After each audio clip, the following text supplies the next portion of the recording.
ನನ್ನ 100 ಜನ ಸಹೋದರರನ್ನ ಬಂಧನದಲ್ಲಿಟ್ಟು ದಿನಕ್ಕೊಂದು ಹಿಡಿ ಅನ್ನ, ಒಂದು ಕೊಳಲೆ ನೀರನ್ನ ಕೊಡುತ್ತಿದ್ದಿ.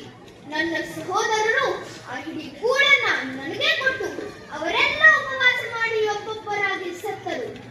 ಅಳಬೇಡಿ ನನ್ನ ಹತಭಾಗ್ಯ ಸಹೋದರನೇ ದುರ್ಯೋಧನ, ನಿನ್ನ 99 ಮಂದಿ ತಮ್ಮಂದರ ರುಂಡಗಳನ್ನು ಚೆಂಡಾಡುತ್ತೇನೆ.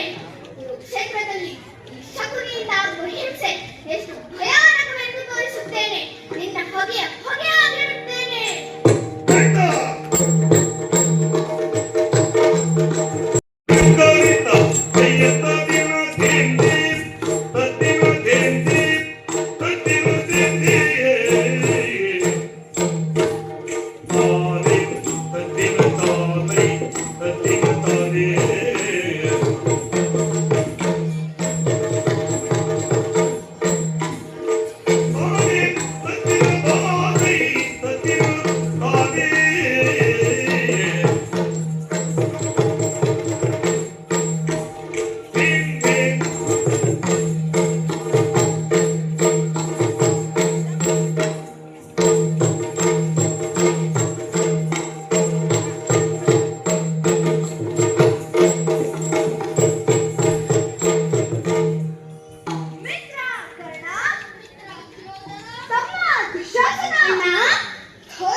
ಚಿಕ್ಕಪ್ಪ